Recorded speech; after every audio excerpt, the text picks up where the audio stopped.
તમામ ભાઈઓને વિનંતી કરું કે ત્યાં ઝડપથી પહોંચે.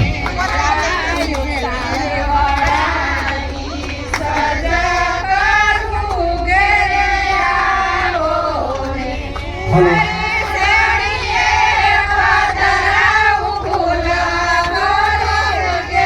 ખાલિયા દાદાની આવો ખાલિયા દાદા તીર્થધામ દ્વારા સર્વગ્રાહી સમૂહ લગ્ન ખાલિયા દાદા યુવા ગ્રુપ આપણી વચ્ચે ધરમ પૂજ્ય મહાન શ્રી પરશુરામ બાપુ સન્માન થઈ ગયું છે.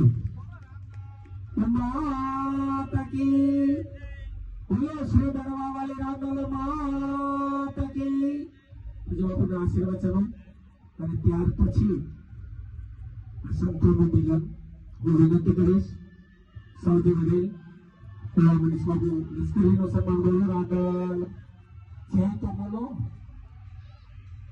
ત્યાર પછી હિરેન બાપુ અને કાર્તિક બાપુનું પણ સન્માન.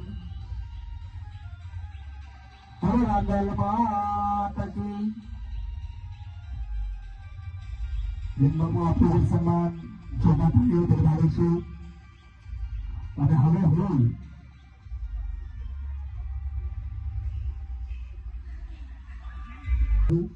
જેમના ગુરુ રામલખનદાસ બાપુ હોય, જેમની માથે ખાલિયા દાદાની કૃપા હોય અને આપણા મને બધાને યાદ છે ગયા વર્ષે પણ પ્રસિદ્ધ પ્રગટ સંજોગ પ્રગટ ગોસાઈ આટલા જ ભાવથી માથે રાધાની કૃપા હોય જે પ્રગતિ હોય. અમારા સુરત વતી ત્રણેય બાપુ વતી એમના પરિવાર વતી જાનૈયા અને માંડવિયા વતી આમંત્રિત મહેમાનો સાથે અમે બાપુને વિનંતી કરીએ આવો પ્રસિદ્ધ પ્રગટ અહીંયા ઉપસ્થિત થશો અને ખાલિયા દાદા ખૂબ તમને સાહેબ વગેરે સન્માનિત કરે આવો. પૂજ્ય બાપુને વિનંતી કરું એક વખત જોતા કર્યો સંગીતની સાથે તારું સંગીત રહેશે તમારી તાલીઓનો નાચ ચાલુ રહેવું જોઈએ. પૂજ્ય રસિક પ્રભુ રસિક પ્રગટ સંઘ પ્રગટ ગોસાઈનું સન્માન 1008 પરશુરામ બાપા એટલે કે એને સંતોની જે રીત રિવાજો છે પેલા પુષ્પમાળા રાંદલમાં તકી અને જે દક્ષિણા કહેવાય તે પ્રસાદી કહેવાય એવું નાનકડું એવું કહેવાય રસિક પ્રગટ ને પછી બાપુ અર્પણ કરતા હોય ત્યારે. ધન્યવાદ. ખૂબ સરસ.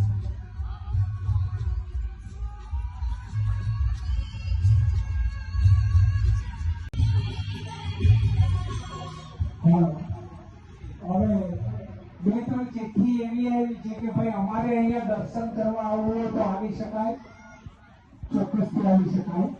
પણ શરત એ છે વચ્ચેથી આવવાનું, પેલી બાજુ ઉતરવાનું, પેલી બાજુથી આવવાનું, વચ્ચેથી ઉતરી જવાનું, અહીંયા વચ્ચેથી ઉતરી જવાનું, બે પેલી બાજુથી આવો.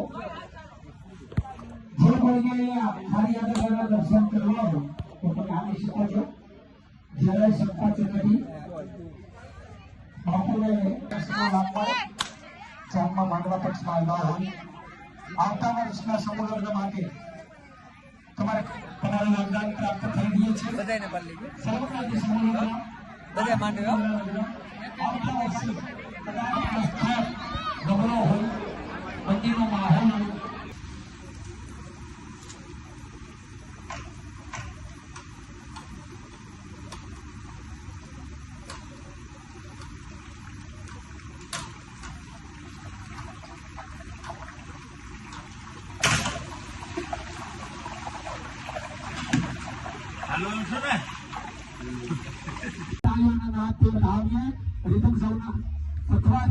આવો સરસ મજાનો મંત્રોચ્ચાર.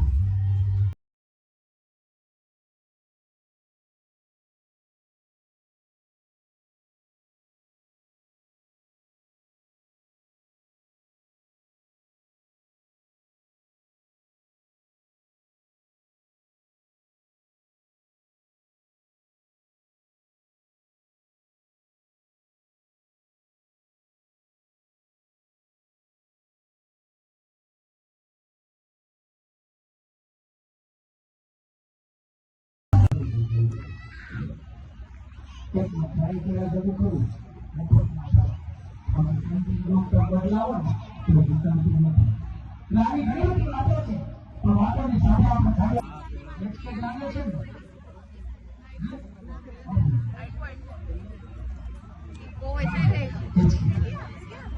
ફ્રી સેવા છે એનો બાપુ પહેલું સન્માન આપણે એનું કરવું છે. પહેલું સન્માનની સામગ્રી ઝડપથી મનીષ બાપુ અને પછી ખારિયા દાના આશીર્વાદ પરશુરામ બાપુ આપે. પહેલું 1970 ની સાલમાં બાપુ છે ને ઘરવાળીને સૌભાગ્યવતી કહેવાતી. 1980 માં એમ કહેતી હતી મારા ઘરના. 1990 માં ભાઈ એમ કહેતા હતા મારી પત્ની. 2000 ની સાલમાં આવ્યું મારી વાઈફ. 2010 માં આવ્યું ડાર્લિંગ અને 2020 માં આવ્યું દીકુ. હવે આ 2000 પિતાની માં શું આવશે? એ તમારા ભાઈ એવી હતી નહીં કે તમારા ભાઈ. પેલા એમ કહેતા હતા તમારા ભાઈ. 80 માં એમ કહેતા હતા મારા ઘર વાળા. 90 માં ઈ કહેતા હતા ઈ મારા ઈ. 2000 ની સાલમાં હસબન્ડ આવ્યું. 2010 માં મિસ્ટર આવ્યા. 2020 માં મારો હની. જમાવટ છે દીકરી. એક બાજુ દીકરો છે, એક બાજુ દીકરી છે, પણ જમાઈ અને દીકરી જયારે આંગણામાં આવે ત્યારે હની હોય કે પતિ હોય કે ઈ હોય કે દીકરી હોય કે સૌભાગ્યવતી હોય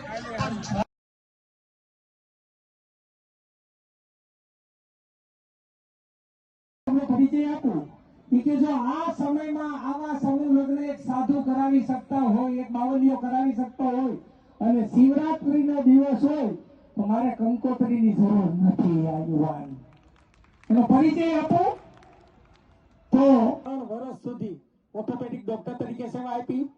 વડોદરામાં ગોત્રી હોસ્પિટલની અંદર સેવા આપી. ત્યારબાદ ગુજરાતમાં જે બહુ ઓછા ડોક્ટરો છે, બહુ ઓછા, આના જેવા ગયા ગાયઠા, પગને લાંબા કરવા, ચેપ લાગ્યો હોય, હાડકા હરી ગયા હોય, ત્યાં નવું હાડકું ફિટ કરી દે, પગ વાંકા ચૂકા હોય તો સીધા કરી દે, એવા આ ડોક્ટર ગુજરાતમાં છેલ્લા ઇલીજારો નામની જે રિંગની સ્પેશિયાલિટી આવે બાપુ મહારાષ્ટ્રમાં છે. પણ એને એવું થયું કે મારે જાહેરાત ઈ કરવી છે કે આવા સમૂહ લગ્ન થતા હોય ને તો ઓપરેશન ને 2 કલાક લેટ કરીને મારે આવવું નહીં. મારી ફરજ છે આ ડોક્ટરની ફરિયાદ. આપણો ઉત્સાહ વધે.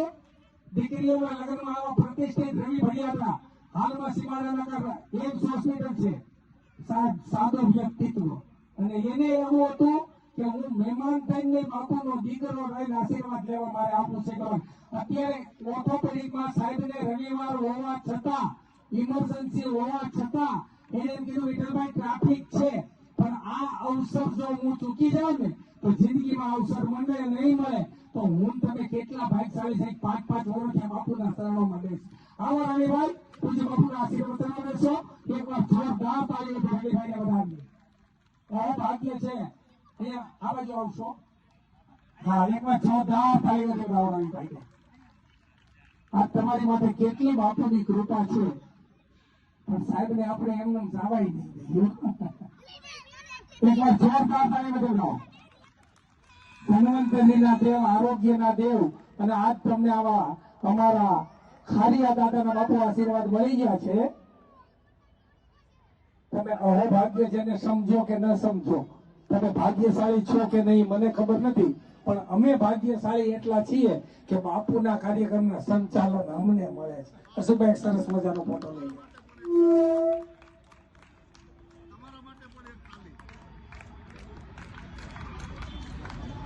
હવે સાહેબ આવ્યા છે તો બાપુ તો પૈસા લીધા વગર આ બધું કરે છે. સાહેબને મારે એટલી ભલામણ કરવી છે કે બાપુનું નામ લઈને કોક આવશે એમ્સ હોસ્પિટલમાં કે રવિ આ બહુ બોલો બાબો, હા મને તો તોડી જ નાખે વિઠલા. એના આશીર્વાદથી અમે કેટલા મોટા કાર્યક્રમો કરી શકીએ છીએ, બોલી શકીએ છીએ ને કે આવા સંતોના રવિભાઈ આશીર્વાદ હોય છે. હવે એ બાવાના ફોન આવશે, રવિ પરિવારમાંથી આર્થિક નબળા પરિવારની બાપ વગરનો દીકરો છે, દીકરી છે, અને એને પગમાં હાડકાની બીમારી છે તો ડિસ્કાઉન્ટ આપવું પડશે. જોરદાર તાળી. અમારે નથી જોતું કા બાપુ. પણ બાપુનો ફોન આવે તેથી રવિ ભણિયાદરા રાતનો ઉઠીને ભાગે એવી ખારી દાદાની તમારી ઉપર કૃપા થાય એમ હોસ્પિટલમાં સેવા આપે છે સીમાડા નાકા. આજ એ બાપુએ કંકોત્રીમાં એનું નામ ક્યાંય નથી લખ્યું. બાપુ તમે એમ ફોન કર્યો મેં ખાલી સવારે એમ આ મારા હું હમણાં પડી ગયો તો ખબર ને મનસુભાઈ મારું ઓપરેશન એને કર્યું મને 1.5 મહિનામાં સાજુ કર્યું હાડકાના કટકા થઈ ગયા હતા. પણ આ યુવાન ડોક્ટર એટલા માટે મેં બોલાવ્યા છે કે બાપુને કોક દીક ભલામણ કરવી હોય તો આવા 5 ડોક્ટર હોતે હોવા જોઈએ કે મારા આ ખારિયા દાદા ગ્રુપમાં કોકને તકલીફ પડી હોય તો રાતે ઉઠાડવો હોય તો આવો યુવાન ટીમમાં હોવો જોઈએ. અને એને એમ કીધું કે મારે આશીર્વાદ લેવા માટે આવવું છે. ખૂબ ખૂબ રવિવારે તમારો ખૂબ ખૂબ આભાર ધન્યવાદ. અને હવે આપણે પ્રસાદીની શરૂઆત તમે પ્રસાદમાં લેવાના એક વચ્ચે તાળી બધી બતાવો. અને આવી વાતો થતી હોય ત્યારે કદાચ હનુમાનજી મહારાજ તમને આ આપું છું તો હું એને શરણે છું બાપા. એને કીધું ભાગલ ઠોકર જો ભક્તિ કરે ને અને ફંડ ફાળો નહીં. આજે આ મેં મારી માવડીને શું કામ ઊભી રાખી દીધી હે ભાઈ વિઠ્ઠલભાઈ. આજે કૃષ્ણા સોસાયટીમાં એક સિદ્ધાંતિ રૂપે કાર્યક્રમ હતો. આવીને ભાઈ સંધ્યા એ ભાઈ સંધ્યા આવ્યો છે એ 25,000 રૂપિયા દીધા મને બાપા સિમેન્ટના. મારા બાપા આવ્યા બાપા હે જો શું કામ બાપા અમારે આ માવડીઓ છે ને બાપા એ જોવે છે કે આજ ઉર્જા શું કામ આવે બાપા શું કામ આવે મને હૃદયના ઉકરાટા શું કામ આવ્યા કે મારી વિલાસબેન માવડીઓ છે ને બાપા એનો છોકરો કાયમ 2.5-3 કિલો હોનાનો રૂપે ગીત ગાવા જાય એમાં હું કૃષ્ણા સોસાયટીમાં ભેગો થઈ ગયો. અમારે રસલી